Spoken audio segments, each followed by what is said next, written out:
दोस्तों, आदाब, नमस्कार। आज मैं बात करने वाला हूं उत्तर प्रदेश और उत्तर प्रदेश से जुड़ी हुई राजनीति के बारे में। जैसा कि आप सब जानते हैं कि मुमकिन है कि इसी 2026 में नवंबर में विधानसभा चुनाव हो जाए और इस बार का चुनाव काफ़ी हटकर होगा।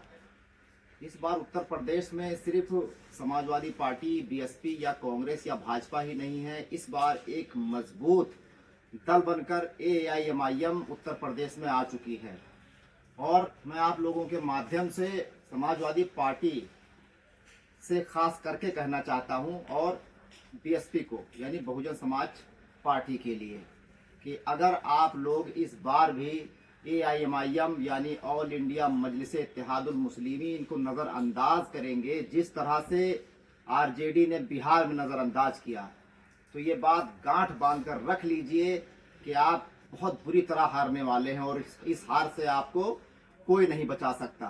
और एक बात और, ये विधानसभा चुनाव हारने के बाद ये ठीकरा असदुद्दीन ओवैसी पे बिल्कुल ना फोड़िएगा, क्योंकि इस हार के जिम्मेदार आप खुद होंगे। आप खुद इस हार के जिम्मेदार होंगे, क्योंकि असदुद्दीन ओवैसी साहब बार बार कह रहे हैं कि मैं इन नफरती ताकतों को यानी भाजपा को हराना चाहता हूं। उसके लिए वो आप सबका साथ चाहते हैं, लेकिन आप लोग उन्हें नज़रअंदाज कर रहे हैं ये कहकर कि उनके पास जनाधार नहीं है। एक बात बताइए, अगर उनके पास जनाधार नहीं है तो हार के बाद आप क्यों उन्हें जिम्मेदार ठहराते हैं? एक तरफ आप कहते हैं कि बिहार में आरजेडी की हार का जिम्मेदार असदुद्दीन ओवैसी है और उनकी पार्टी है, तो जब एक तरफ ये मानते हैं कि उनकी पार्टी हराने में सक्षम है, तो हराने में सक्षम वही पार्टियां होती हैं जो जिता सकते हैं चुनाव। अगर अभी भी आप लोगों की आंखें नहीं खुली तो आपको हार से कोई नहीं बचा सकता है।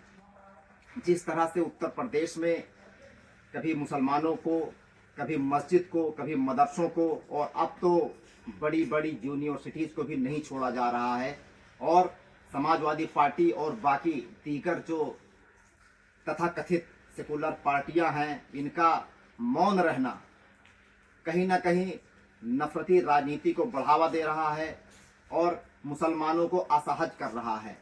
मुसलमान असहज महसूस कर रहे हैं, क्योंकि मुसलमान इसी समाजवादी पार्टी को, इसी बीएसपी को और इसी कांग्रेस को वोट देता हुआ आया है, तो उम्मीद भी उन्हीं से करेगा जिसको वोट देता है। लेकिन मुसलमान के मुद्दों पर ये पार्टियां बिल्कुल खामोश हो जाती हैं, इनके मुंह पे फेविकोल जम जाता है। इतना सब कुछ हो रहा है, लेकिन ये पार्टियां शांत बैठी हुई हैं, एसी के रूम में बैठकर ट्विटर पर राजनीति करती हैं, जबकि लोकतंत्र की लड़ाई सड़कों पे लड़ी जाती है। लेकिन ये पार्टियां अब सड़कों से हटकर और एसी रूम में बैठकर ट्विटर और सोशल मीडिया से ये लड़ाई जीतना चाहती हैं। अभी जल्दी ही इन्हीं 10-15 दिनों में, महीने के अंदर असदुद्दीन ओवैसी साहब की पार्टी जिस तरीके से यूपी में जनसभाएं कर रही है और जन सैलाब उमड़ रहा है लाखों की संख्या में, क्या अब भी आप लोगों की आंखें नहीं खुलेंगी? अगर आपकी आंखें नहीं खुली तो आपको हार से कोई बचाने वाला नहीं है। मुसलमान क्यों वोट करे आपको, जब आप उसके मुद्दों पर बोलना ही नहीं चाहते? इस बार मुसलमानों ने मन बना लिया है कि जो हमारे साथ है हम उनके साथ हैं।